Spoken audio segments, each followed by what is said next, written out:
嗱，好啦，又係同亞伯拉罕嘅旅程啊！我哋仲係留緊喺23章，咁就好快咁同大家提一提啦。就係即係喺莎拉過世嗰陣時候啊，我哋得出一個比較有意義啲嘅結論啦，就係咧點樣睇人生同生命。咁就人生咧就喺個時鐘上面過嘅啊。每日每一日咁樣過嘅。生命嘅角度咧就係唔從時間個角度去睇我哋嘅人生。咁其實就係睇我哋嘅種啊，究竟你過呢個一生啊，你用啲咩評語啊講你自己咧咁樣嚇。咁嗰時我就用個比喻咧，就係一棵花同埋一粒種子嘅分別。花你見到慢慢慢慢開啦，但係種子就係嗰棵花嘅種喎，係啦。咁呢個種喺唔同時間種出嚟，都應該係同一朵花嚟噶嘛，係嘛？咁所以咧就同你當時嘅經歷，無論高與低，入困難順境好，都應該將你人嘅特質種咗出嚟，係啦，讓人見到哦，原來你係一個好人啊！咁啊，所以咧用呢個角度去明白，就係屬世同屬靈嘅角度咯噃，或者亦都可以講就話一個永恆嘅角度，同埋一個係屬世嘅角度去睇我哋嘅人生啊。咁啊，從呢個角度去睇咧，咁我哋明白一個好重要嘅真理啦，就係到亞伯拉罕啊，即係當佢太太過身嗰陣時候，咁佢就哀慟哭號，但係咧佢經歷咗之後，佢就可以站起來，係啦，可以係在死人面前站起來。佢嗰個釋放喺邊度咧？嗱，上次就好詳細咁解釋過啦，係啦，佢學曉咗咧，就係佢眼前嗰個咧，就唔係佢所愛嗰個人，佢所愛嗰個人咧就返咗天堂啦，即係靈魂離開咗。佢剩翻落嚟嗰個只係佢嘅軀殼。咁當佢一明白呢點咧，咁佢就唔再哀號啦，咁就站起來咯。嗱，佢站起來之後咧，原來佢係有事做嘅噃，係啦。咁佢做啲咩咧？咁今日咧就將後邊嘅呢一章嘅尾咧就同大家分享咯噃。好啦，咁咧就第4節嗰陣時佢站起來之後咧，就對住當中嘅客人咧就講咗句説話，就話我咧喺你們中間係外人，係寄居嘅求你們在這裡給我一塊地，我好埋葬我的死人使他不在我眼前喎。咁就客人就回答亞伯拉罕説啦：哇，我主請聽你在我們中間係一位尊大嘅王子只管你在我們最好嘅墳地裡埋葬你的死人，我們沒有一人呢不容你在他的墳地裡埋葬你的死人。咁就亞伯拉罕呢就回起來啦，向那地嘅客人即係下拜對他們說你們若有意叫我埋葬我的死人，就使他不在我眼前，就請聽我話，為我求所轄的兒子以弗倫，把田頭上那麥比拉洞給我，他可以按着足價賣給我，作我在你們中間嘅墳地。咁當時以弗倫正坐在客人嘅中間於是客人以弗倫在城門出入的客人面前就對亞伯拉罕說啦：不然，我主請聽，我送給你這塊田，連田間嘅洞也送給你，在我同族的人面前都給你，可以埋葬你的死人。亞伯拉罕就在那地的人民面前就下拜在他們面前對以弗倫說你若應允，請聽我的話，我要把田價給你，求你收下，我就在這裡埋葬我的死人。以弗倫就回答亞伯拉罕說：我主請聽，值400舍客勒銀子的一塊田，在你我中間還算什麼呢？只管埋葬你的死人吧。咁樣，咁亞伯拉罕聽了以弗倫照着他在客人面前所說的話把買賣通用嘅銀子平了400舍客勒給以弗倫。於是麥比拉萬利前以弗倫的那塊田和其中的洞並田間四圍嘅樹木，都定準歸與亞伯拉罕，乃是他在客人面前並那城出入的人面前買妥的。此後亞伯拉罕把妻子撒拉埋葬在迦南地萬利前的麥比拉田間的洞裡，萬利就是希伯倫。從此那塊地和田間的洞就藉着客人定準歸與亞伯拉罕作墳地。好嗱，咁就喺呢件事就係亞伯拉罕為撒拉過身要辦嘅事。但係後邊嘅嘢就好，你話繁碎又好但係你記住23章基本上係哀悼撒拉嘅一章嚟嘅。但係真正講撒拉過身只係得4節經文，但係後邊嗰度就講緊好多繁文縟節嘅事幹。嗱，咁好快就同大家再睇一睇可能有啲地方因為我又讀得甩咳，同埋裏邊有啲地方我要提一提，同埋佢背後對亞伯拉罕同佢呢個族有乜嘢咁大關係呢？其實今次其實某個程度上係創先河嘅係乜嘢呢？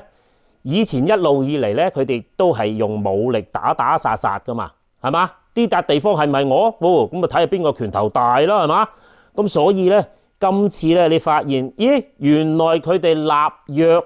做買賣，將嗰笪地方歸給亞伯拉罕。嗱，呢個喺聖經嚟講或者係史前時代都嚟講已經係創先河噶啦，因為唔再靠武力啦，完完全全靠契約呢笪地方就屬於亞伯拉罕嘅，係啦。咁所以今次咁大家要留心佢背後嘅含義，然後其實係真係福澤子孫好，咁好快就同大家睇一睇咁就嗱，咁你留心就係當亞伯拉罕問完佢回答嗰時，佢咪話佢尊大嘅王子嘅。如果你記得嘅話，佢喺之前亞比米勒嘅地方嗰陣時候佢帶埋個長官去見亞伯拉罕嘅。咁其實當時亞伯拉罕其實人丁已經旺盛，而且仲係好多即係壯丁係啦。咁所以其實佢好似尊重佢話尊大王子，其實佢都差唔多當佢係皇帝咁樣辦㗎啦。咁當時因為亞伯拉罕即係人頭鼎盛，就有勢力嘛。咁所以你發現嗰班客人都係哇，直頭就叫佢做王子，叫佢做主人係啦。咁其實就大家好來好去，因為大家都咁有勢力係嘛，就即係呢啲普通一塊田地就送俾你啦咁。但係亞伯拉罕冇佔人便宜佢仲好恭敬咁樣佢話下拜其實即係鞠躬咁嘅意思就唔係趴喺地下拜嗰個意思嚟嘅。咁就話即係都要要真係。佢話用通用嘅銀子去買賣嘅田地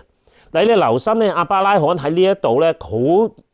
好有策略係啦。你當佢問嗰班人話我要即係如果你們願意我喺呢度揾個墳地嘅話就你聽我講啦咁樣。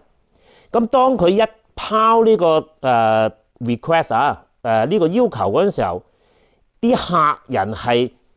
同意佢喺呢笪地方揾墳地嘅喎。嗱咁啊，當然啦，即係其實佢好有禮貌，亦都好即係好讓步啊！就係話我問你，你俾意見我咁樣。咁啊，客人都話：你可以喺呢度任何一笪地方都得嚇。其實佢都係驚佢嘅啫嚇。佢既然叫得佢尊大個王子啊，其實即係意思就話：喂，你人頭咁大，邊個夠膽唔俾你埋葬咧？咁樣。咁你可以睇得出咧，佢哋其實係有個勢力嘅掙扎，但係亞伯拉罕冇佔佢便宜嘅噃，係啦，就問佢攞足價。其實亞伯拉罕心頭已經知道咧，佢就係要喺嗰笪叫做麥比拉洞咧，就嗰個山窿咧就要埋葬莎拉嘅。咁所以咧，佢特登去到城門口同佢哋講呢件事。點解佢要咁樣做咧？嗱，其實咧就以前嘅歷史嚟講咧，其實因為當時又冇法庭又冇話咩地方你可以大家簽約，冇噶。其實係越多人知道就越好。咁所以咧，當時最多嘅人咧就係城門口啦，因為城門口多人來往啊嘛。咁所以咧，當亞伯拉罕要求就係要立呢個約嗰陣時候就喺城門口啦。咁就咁啱得咁巧咧，就係嗰個洞嘅主人咧就坐喺嗰班人上邊，所以咧佢就走咗出嚟，就同亞伯拉罕就傾呢個問題啦。咁亦都係啦，嗰個主人出嚟嗰陣時，即係話送俾你啦，係啦，無謂大家講咁多啦嚇，400銀紙算係啲乜嘢咧？咁樣係嘛？咁但係亞伯拉罕都係好堅持一定要俾足價，所以咧喺呢一度咧寫得好清楚啊。佢話咧要將先係啦，把買賣通用嘅銀紙就同呢個人咧就交易，所以咧成個客人成個族咧大家都知道係啦，呢笪地方咧係屬於亞伯拉罕嘅。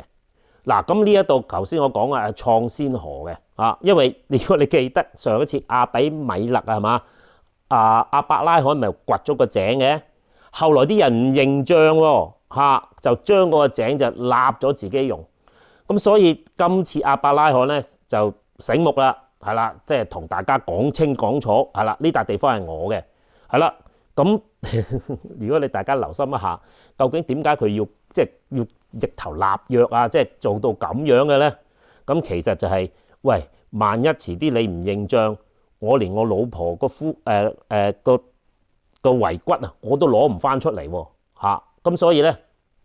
今次咧亞伯拉罕就即係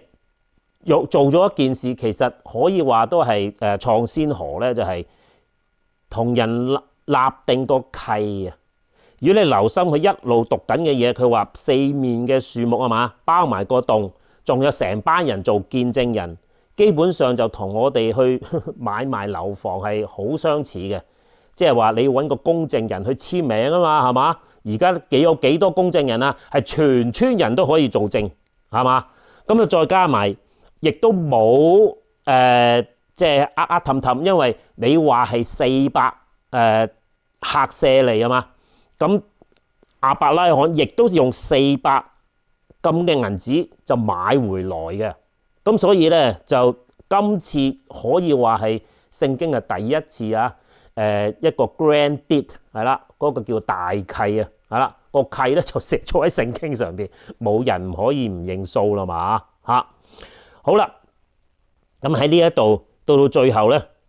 聖經講到就係話最尾嗰句咧，其實就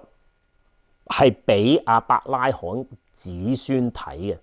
就話俾佢以後嘅子孫聽，就係話嗱，我係咁樣將嗰個墳地買落嚟嘅，以後啲子孫都可以去翻呢笪地方。佢哋點樣係咪供奉或者諸如此類都唔重要啦，但係起碼佢知道原來我哋嘅祖宗亞伯拉罕係葬喺呢一度，呢笪地方係屬於亞伯拉罕嘅。OK， 好啦，嗱咁呢度咧就好快咁同大家即係 go through 一次，咁大家就明白原來亞伯拉罕咧喺呢件事度原來做咗件咁嘅事。好啦，咁即係同我哋啲地球人就有啲乜嘢助益咧？嗱，你留心一樣嘢咧，就係亞伯拉罕要即係真係繁文縟節係嘛，講得清清楚楚，寫埋個契。嗱，呢笪地方係屬於我嘅，係啦。咁如果你諗下，你唔係好似亞伯拉罕咁有權有勢嘅話，你估下你有冇機會可以撞喺嗰班人嘅當中咧？係冇嘅，係啦，因為當時佢哋係講權力噶嘛，係啦，你拳頭有大嘅，咁你咪可以霸塊地翻嚟咯。咁所以你喺佢哋個當中咧，你可以見得出咧，就係亞伯拉罕喺嗰陣時已經訂立咗一個契約嘅精神咯噃。嗱，而記得上帝咪話，呢笪地方係我賜俾你嘅，係咪就係上帝俾咗我，我就自己搬入去啦，係啦嚇，因為上帝話噶嘛，係咪嚇？咁到人哋同你爭執嗰時，你又將上帝抬出嚟，係咪上帝就係想我哋即係話嗱，因為上帝講話呢笪地方係我嘅，你就去霸啦咁樣？絕對唔係喎。上帝要我哋秉公行義。嗱，喺呢一度咧，亞伯拉罕就做咗一件好重要嘅事俾佢子孫睇，就係上帝咧喺永恆嘅角度，呢笪地方係屬於你嘅，但係你要秉公行義喎，然後將呢笪地方先就慢慢呈現喺你眼前，係變咗為屬於你嘅地方。亞伯拉罕做咗啲咩啊？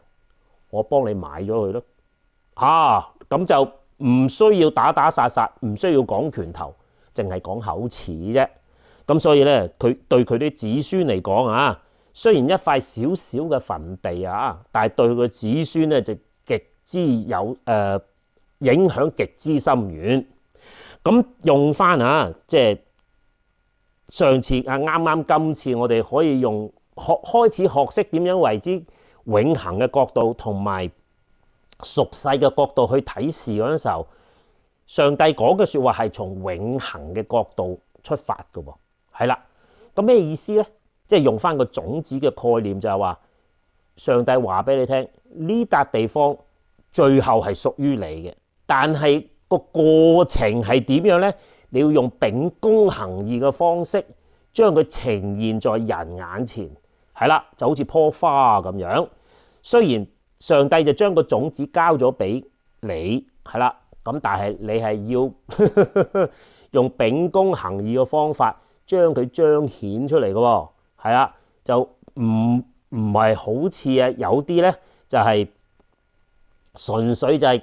口號式話，呢笪地方係上帝俾我嘅咁你就可以用武力去強搶喎。呢個唔係亞伯拉罕嘅意思。